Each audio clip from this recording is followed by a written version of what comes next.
Assalamualaikum warahmatullahi wabarakatuh. Bella Ananda, pada kesempatan kali ini Ibu akan menyajikan materi tentang penilaian dalam kurikulum 2013. Nah, bagaimana cara atau teknik penilaian dalam kurikulum 2013? Berikut uraiannya. Pada kurikulum 2013 terdapat beberapa komponen yang perlu dinilai atau yang perlu diajarkan kepada siswa. Nah, yang pertama itu ada sikap, pengetahuan, dan keterampilan. Nah, untuk sikap ada beberapa bentuk instrumen yang perlu dilakukan atau yang dilakukan pada penilaian kurikulum 2013, yaitu yang pertama observasi. Nah, kemudian dilakukan dengan cara jurnal. Selanjutnya penilaian diri dan penilaian teman. Nah, kemudian untuk domain pengetahuan, bentuk instrumennya itu bisa berupa tes tulis, yang mana tes tulis ini nanti bisa berupa soal, baik objektif maupun esai. Kemudian ada tes lisan. Nah, selain itu ada juga penugasan. Kemudian untuk domain keterampilan, bentuk instrumennya dilakukan adalah dengan cara membuat tes unjuk kerja. Yang ini menyatakan untuk proses dan juga bentuk produk nantinya ya. Kemudian penilaiannya tentang proyek, instrumen penilaiannya itu tentang proyek, kemudian portofolio dan tertulis. Nah, skema untuk penilaian sikap. Kita masuk yang pertama, skema untuk penilaian sikap. Nah, di penilaian sikap ini, yang poin utama, dia ada dua penilaian, yaitu penilaian utama dan penilaian penunjang. Nah, di penilaian utama itu dilakukan adalah observasi guru kepada siswa. Nah, yang di sini gurunya adalah guru kelas yang pertama. Nah, dilakukan pada saat pembelajaran, kemudian di luar pembelajaran. Kemudian poin yang keduanya yang bidang utama ini adalah observasi dari guru muatan pembelajaran atau muatan pelajaran selain guru kelas, yaitu ada guru agama dan PJOK. Nah, di sini dilakukan penilaiannya juga pada saat pembelajaran dan juga di luar pembelajaran. Nah, kemudian penilaian sikap kedua yaitu penilaian sikap penunjang. Nah, di sini penilaian sikap penunjangnya itu ada penilaian diri, kemudian penilaian antar teman. Nah, ini gunanya diperlukan guru untuk mengkonfirmasi sikap siswa tersebut. Nah, kemudian instrumen penilaian sikap. Nah, di sini sebelum kita masuk ke instrumennya, kita harus mengetahui dulu apa lingkup dari penilaian sikap tersebut. Nah, penilaian sikap spiritual, dia sikap kan ada dua, ada spiritual dan sosial. Nah, penilaian sikap spiritual antara lain yaitu satu, ketaatan beribadah, kemudian berperilaku syukur, kemudian berdoa sebelum dan sesudah melakukan kegiatan, dan toleransi dalam beribadah, itu lingkupnya. Kemudian penilaian sikap sosial. Nah, di sini lingkupnya itu meliputi sifat jujur, sikap jujur, disiplin, tanggung jawab, santun, peduli, dan percaya diri. Nah, sikap tersebut dapat ditambah oleh satuan pendidikan sesuai dengan kebutuhan. Jadi Ananda bisa menambahkan sikap apakah kira-kira yang perlu Ananda kembangkan dan Ananda tanamkan untuk siswa Ananda nantinya. Nah, kemudian ini ada beberapa bentuk instrumen ya. Yang pertama instrumennya untuk observasi dan jurnal. Ini ada contoh instrumennya. Bisa Anda lihat kalau berbentuk instrumen untuk jurnal perkembangan sikap spiritual, yang perlu dilihat itu adalah apa perilaku yang muncul dari siswa kita tersebut. Nah, contoh di sini waktu kejadiannya tanggal 21 bulan Juni tahun 2014 yang dulu ya itu lakukan ya. Nah, nama siswanya Baktiar. Catatan perilakunya tidak mengikuti sholat Jumat yang diselenggarakan di sekolah. Nah, butir sikapnya apa? Itu butir sikapnya tentang ketakwaan. dan begitupun dengan siswa-siswa lainnya gitu. Kemudian selain sikap spiritual ada juga sikap sosial. Nah, ini bentuk contoh dari penilaian perkembangan sikap sosial siswa. Nah, sama seperti tadi ya, apa catatan perilakunya, kemudian apa butir sikapnya gitu. Selanjutnya, ada format penilaian peserta didik. Kan tadi penilaiannya ada penilaian diri dari peserta didik. Nah, di sini bisa Anda buat apa-apa saja pernyataan yang perlu Anda nilai dari diri siswa Anda tersebut. Nah, contohnya di sini penilaiannya atau pernyataannya. Saya berusaha belajar dengan sungguh-sungguh. Nah, apakah dia sudah melaksanakan belajar dengan sungguh-sungguh? Itu dia sendiri yang menilai atau siswa sendiri yang menilai. Kalau sudah, kasih checklist ya. Kalau tidak, kasih checklist tidak, gitu ya. Kemudian ada bentuk versi lain dari lembar penilaian diri siswa. Nah, di sini versinya adalah versi dari pernyataan. Jadi pernyataan ini bisa Ananda sesuaikan dengan kebutuhan yang akan Ananda minta siswa Ananda menilai dirinya ya. Oke, selanjutnya ada penilaian antar teman. Nah, di sini ada contoh format penilaian antar teman.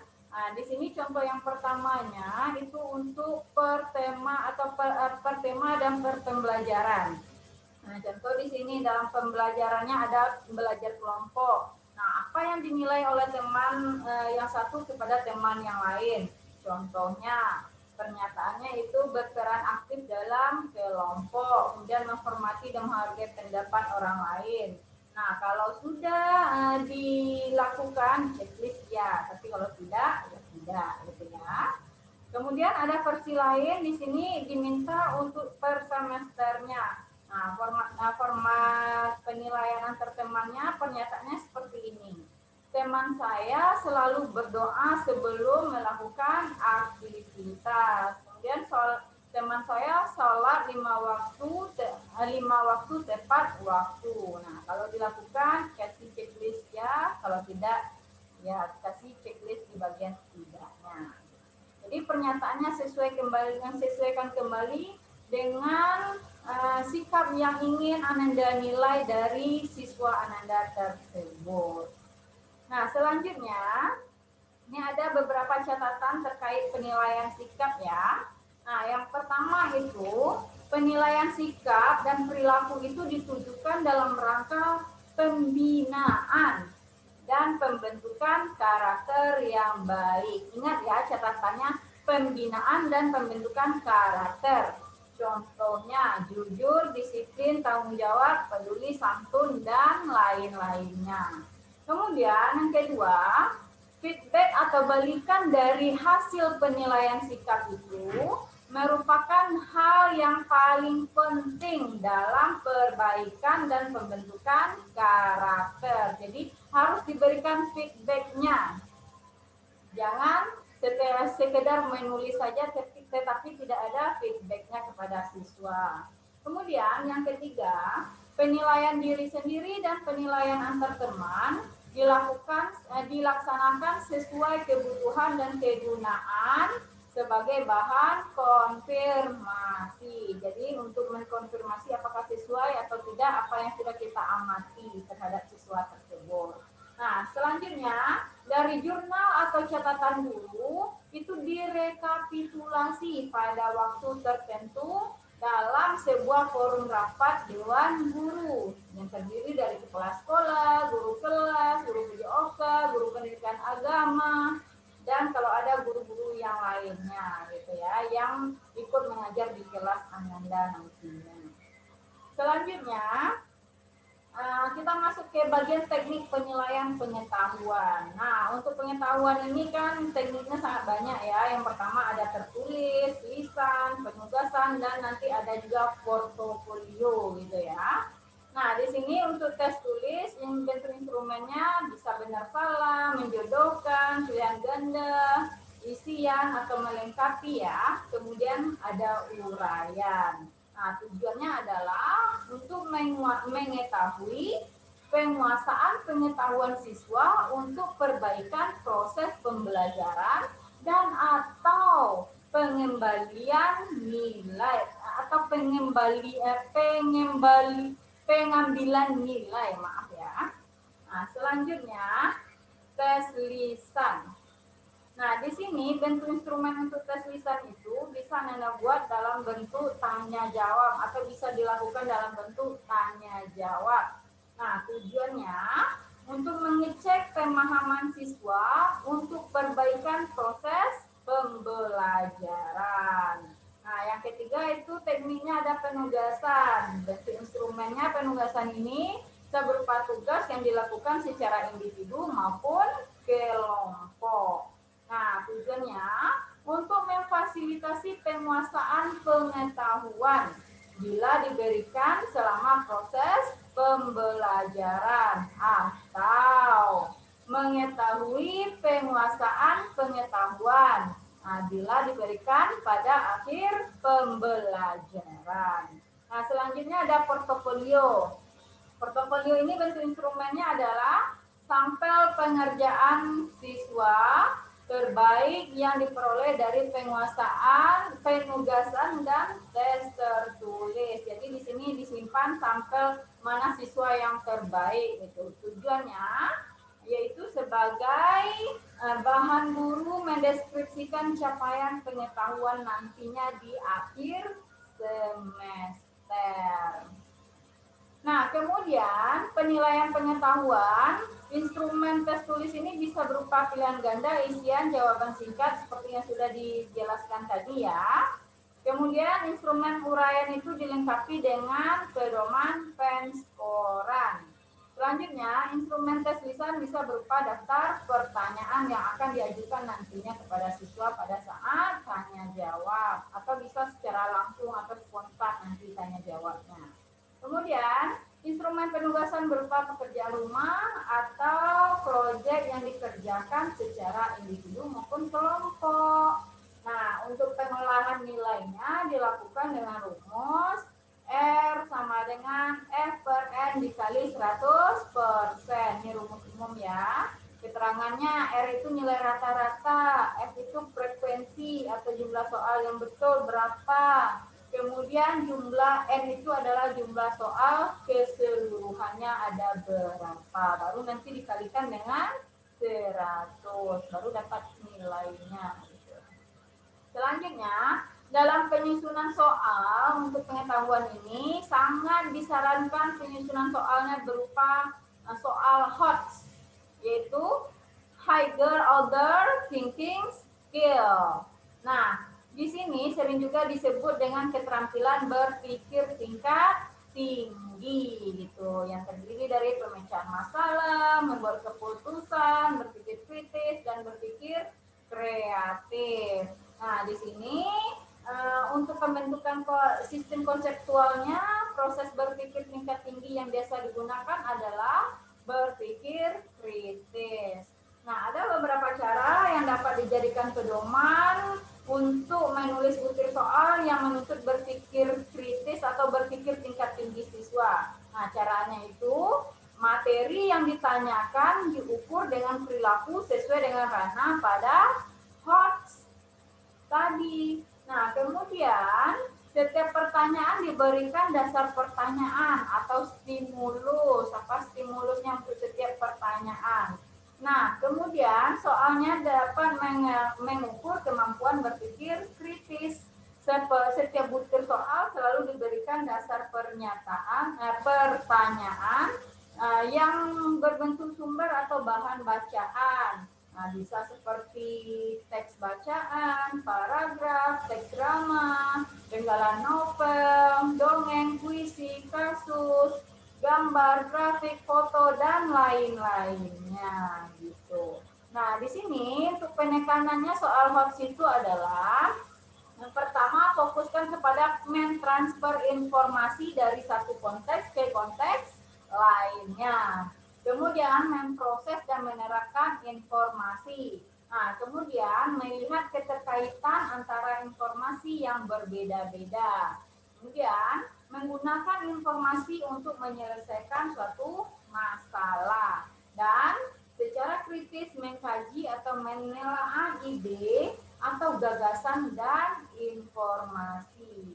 Nah, di sini ada bentuk form kisi-kisi tes tertulis ya, bisa Anda lihat sendiri. Ada kompetensi dasar, materi, indikator soal, bentuk soal, dan jumlah soal. Nanti Anda sesuaikan materinya apa sesuai dengan tadi, kemudian indikator soalnya apa, bentuk soalnya apa, dan jumlah soalnya berapa.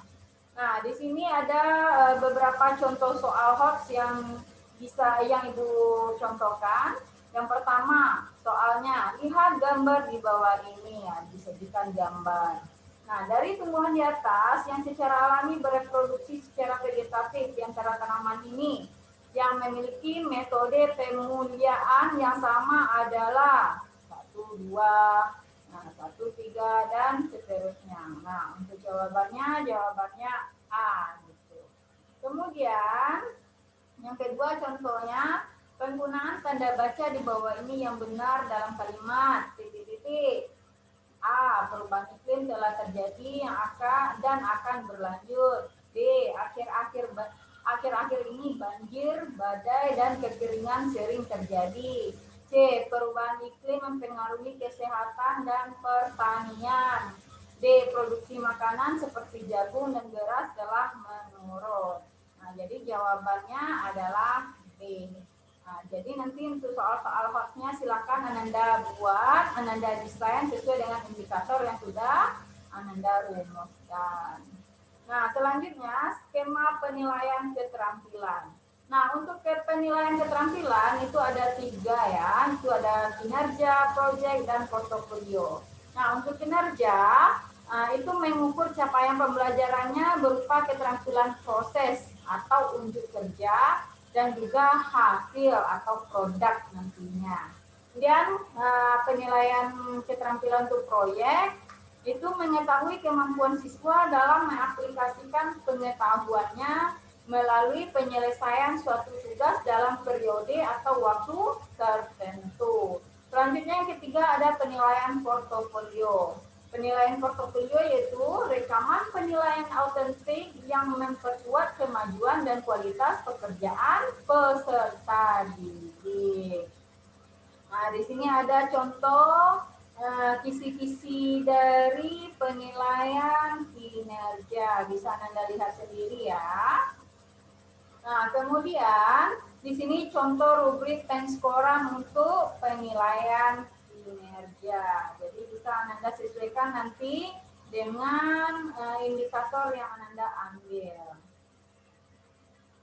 Indikator yang sudah Anda rumuskan sebelumnya ya. Kemudian di sini ada contoh rubrik penskoran untuk penilaian proyek. Nah, untuk penilaian proyek seperti apa? Nah, di sini ada beberapa contohnya ya, bisa Anda lihat. Kemudian penilaian portofolio.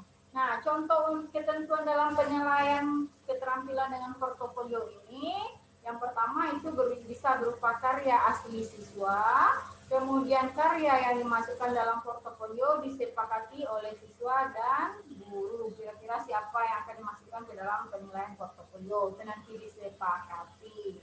Nah, kemudian guru menjaga kerahasiaan portofolio, tidak boleh dibocorkan.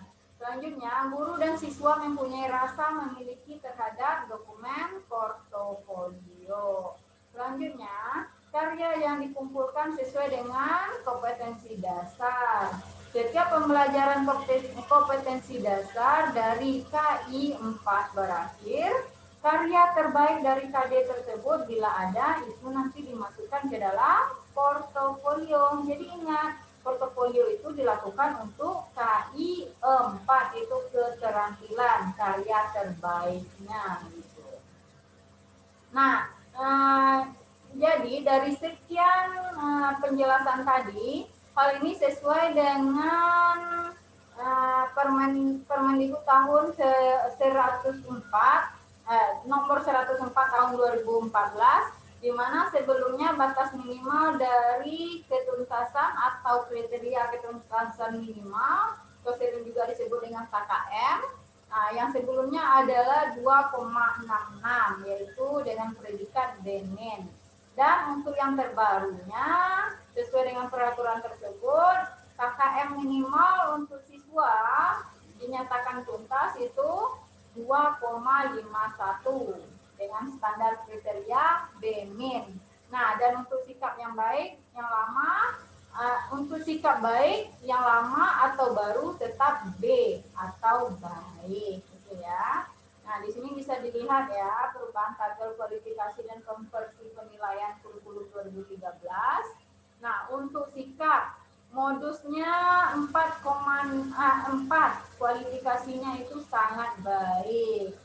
Nah, kemudian kalau untuk modus 3 kualifikasinya baik. Ini baru mencapai standar KKN ya. Kemudian modus 2 untuk kualifikasi cukup dan modus 1 untuk kualifikasi sedang. Nah, sedangkan untuk pengetahuan skor rata-rata 3,85 sampai 4 itu predikatnya A dan 3,51 sampai 3,84 itu predikatnya amin dan 3,18 sampai 3,50 untuk predikatnya B plus, 2,85 sampai 3,17 untuk predikat B, kemudian 2,51 sampai 2,84 untuk predikatnya B min. Nah, di B min inilah KKM minimalnya siswa. Nah, selanjutnya untuk skor rata-rata 2,18 sampai 2,50 predikatnya C+, kemudian 1,85 sampai 2,17 predikatnya C, dan 1,51 sampai 1,84 itu predikatnya C min, kemudian 1,18 sampai 1,50 itu predikatnya D plus, kemudian 1 sampai 1,17 itu predikatnya B. Nah, begitupun untuk keterampilan. Nah, capaian kompetensi dan predikatnya sama dengan pengetahuan. Yang beda itu adalah di ranah sikap.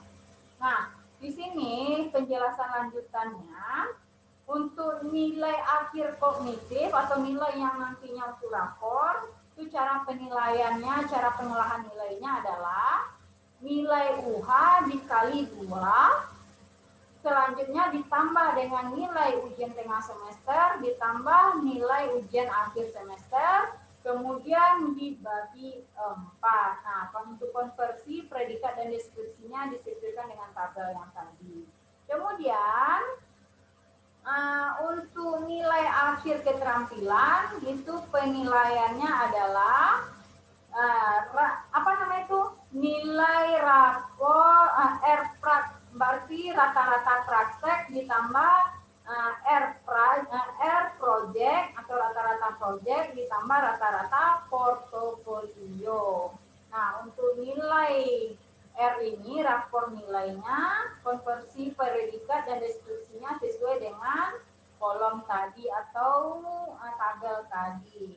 Nah, untuk nilai akhir sikap nanti itu penilaiannya adalah R observasi atau rata-rata dari observasi siswa, kemudian ditambah dengan penilaian diri, kemudian ditambah dengan penilaian sesama, kemudian ditambah dengan nilai rata-rata jurnal. Nah, itulah diperoleh untuk nilai sikap. Nah, kualifikasi dan deskripsinya sesuai juga dengan tabel yang tadi.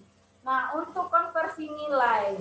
Nah, di sini kan untuk mencari konversi nilai yang didapat baik, itu segala macam, itu dicari dengan rumus NA per 100 dikali 4. Itu nilai akhir dikali 4 per 100. Gitu ya, seperti keterangannya yang bisa Anda baca ya. Nah, di sini bentuk uraian dari keterangan konversi nilai. Nah, tadi seperti yang di tabel ya, jika 0 sampai 1 nilainya D, kemudian kalau 1 sampai 1,33 nilainya D min gitu ya. Bisa Anda baca sendiri. Kemudian contoh pengolahan nilai akhir untuk sikap. Nah, di sini bisa Anda baca ya. Yang pertama menetapkan pembobotan. Kemudian pembobotan ditetapkan oleh satuan pendidikan dengan mempertimbangkan karakteristik sekolah dan peserta didik. Dan nilai proses untuk atau nilai observasi disarankan diberikan bobot kualifikasi lebih besar daripada penilaian diri sendiri, antar teman, dan nilai jurnal oleh guru. Nah, di sini contoh pembobotannya, yaitu 2, 1, 1, 1. Untuk nilai observasi, nilai ke penilaian, penilaian diri, penilaian antar teman, dan nilai jurnal. Nah, di sini contohnya adalah siswa A dalam mata pelajaran dicontohkan mata pelajarannya adalah agama. Yang bernilai nilai observasi 85, nilai diri sendiri 75, antar teman 80, kemudian nilai jurnal 75. Nah, untuk nilai rapornya nanti berarti 2 dikali nilai observasi itu 85, ditambah 1 dikali 75 nilai dari diri sendiri, kemudian ditambah 1 kali 80 yaitu nilai antar teman, kemudian ditambah 1 dikali 75 yaitu nilai jurnal, dan dibagi 5, nah dapatlah hasilnya 80.